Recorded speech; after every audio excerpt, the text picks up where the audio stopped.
Assalamualaikum warahmatullahi wabarakatuh. Alhamdulillahirrabbilalamin. Assalatu wassalamu ala asrafil anbiya'i wal mursalin wa ala alihi wa sahbihi ajma'in, amma ba'du. Anak-anak yang soleh dan solehah, siswa dan siswi SD Al-Azhar 1 Bandar Lampung yang Abi banggakan, apa kabarnya hari ini? Semoga selalu dalam keadaan sehat walafiat dan juga selalu dalam ridho Allah dan dalam hari-harinya selalu dalam keberkahan ya. Amin ya rabbal alamin. Kembali lagi di pagi hari yang cerah ini, sebelum kita memulai pembelajaran daring, marilah kita mendengarkan sedikit tausiah yang akan Abi sampaikan berikut ini.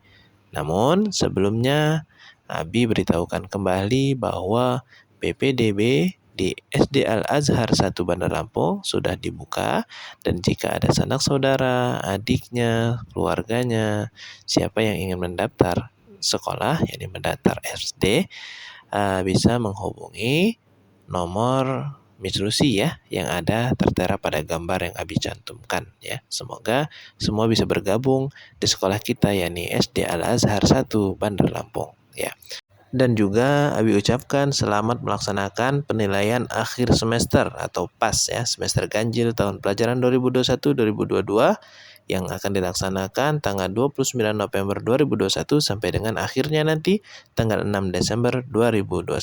Semoga semua bisa mengerjakan soalnya dan mendapatkan nilai yang terbaik ya. Semangat selalu. Selamat mendengarkan tausiah yang akan Abi sampaikan berikut ini. Tata cara berdoa yang benar menurut ajaran Islam agar semua permintaan kita dikabulkan. Anak-anak yang soleh dan solehah, Islam, agama kita adalah agama yang menjunjung tinggi adab dan akhlak, termasuk dalam hal berdoa. Ada tata cara berdoa yang benar yang wajib kita perhatikan oleh setiap orang muslim. Tata cara berdoa yang baik dan benar bisa menjadi wasilah terkabulnya doa-doa kita, karena sangat penting bagi umat Islam untuk memperhatikan adab dan tata cara berdoa yang benar. Bagaimana tata cara berdoa yang baik dan benar menurut ajaran Islam?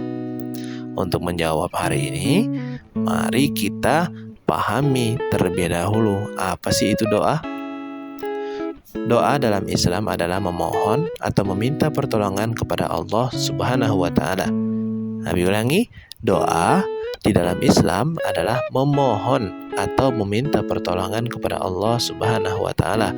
Namun bukan berarti hanya orang yang terkena musibah saja yang layak memanjatkan doa.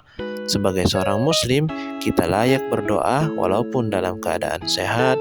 Doa merupakan unsur yang paling esensial, yang paling penting dalam ibadah kita. Karena tanpa berdoa berarti kita adalah orang yang sombong. Sebagaimana sabda Rasulullah SAW, doa itu ibadah dan tiada sesuatu yang paling mulia dalam pandangan Allah selain dari berdoa kepadanya, sedang kita dalam keadaan lapang. Jadi bukan dalam keadaan sedih saja kita berdoa, tapi dalam keadaan senang kita juga tetap harus berdoa kepada Allah Subhanahu wa Ta'ala ya. Terutama dalam kegiatan PAS ya, penilaian akhir semester ini, jangan lupa untuk berdoa terlebih dahulu sebelum mengerjakan soal ya. Apa saja sih adab-adab dalam berdoa? Tata cara berdoa yang benar. Yang pertama, catat nih. Yang pertama adalah menghadap kiblat. Menghadap kiblat ya. Dalam berdoa, seorang muslim sebaiknya menghadap ke kiblat. Apa itu kiblat? Kiblat itu adalah arah ke Ka'bah, yakni arah kita pada saat kita sholat ya. Hal ini berdasarkan sebuah hadis. Rasulullah datang ke tempat wukuf di Arafah dan beliau menghadap kiblat, lalu terus-menerus berdoa sehingga tenggelam matahari. Jadi yang pertama adalah berdoanya menghadap ke kiblat ya. Dan yang kedua, membaca hamdalah atau pujian. Ya, sebelum kita berdoa, kita puji dulu Allah. Alhamdulillahirrabbilalamin, hamda syakirin, dan lain-lain seperti yang imam bacakan setelah sholat wajib ya. Mereka puji-pujian dulu kepada Allah. Salah seorang sahabat Nabi berkata, ketika Nabi Muhammad SAW duduk di masjid, tiba-tiba datang seorang laki-laki masuk, lalu ia sholat.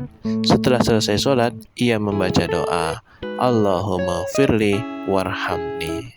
Ya, jadi sebelum kita berdoa, kita puji dulu Allah ya. Alhamdulillahirrabbilalamin, minimal ya.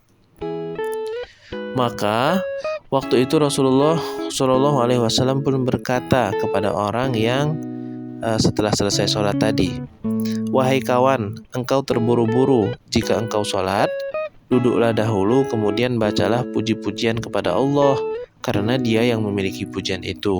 Lalu engkau baca sholawat kepadaku, kemudian barulah berdoa. Jadi setelah memuji, setelah bilang alhamdulillah dan lain sebagainya, setelah itu kata Nabi adalah membaca sholawat terlebih dahulu, ya. Yakni berarti yang ketiga adalah membaca sholawat.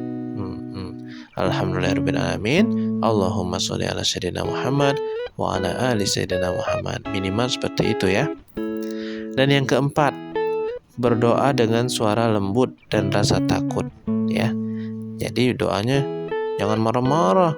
Doa itu benar-benar kita minta kepada Allah dengan suara yang lembut, benar-benar memohon kepada Allah Subhanahu wa taala. Dan yang kelima, yakin doa akan dikabulkan ya. Selanjutnya, kita harus yakin bahwa doa yang dipanjatkan akan dikabulkan oleh Allah Subhanahu wa taala. Berprasangka baik kepada Allah menjadi salah satu kunci terkabulnya doa. Sebagaimana dalam hadis qudsi berikut ini. Sesungguhnya Allah Azza wa Jalla berfirman, Aku akan mengikuti prasangka hambaku kepadaku, dan aku selalu menyertainya apabila ia berdoa kepadaku. Jadi jangan bosan-bosan untuk berdoa, dan juga selalu berprasangka baik kepada Allah Subhanahu wa taala agar doa kita diterima. Jadi itu saja tausiah singkat dari Abi yang Abi dapat sampaikan di pagi hari yang cerah ini. Semoga bermanfaat bagi kita semua, dan jangan sampai lupa hari ini kita berdoa ya, agar kita bukan termasuk orang-orang yang sombong ya. Jadi kita tetap harus berdoa dalam keadaan sedih walaupun senang ya. Demikian kita tutup dengan bersama-sama melapaskan doa kifaratul majlis. Subhanakallahumma wa bihamdika asyhadu an la ilaha illa anta astaghfiruka wa atubu ilaik. Wabillahi taufik wal hidayah. Wassalamualaikum warahmatullahi wabarakatuh. Selamat mengikuti ujian PAS ya.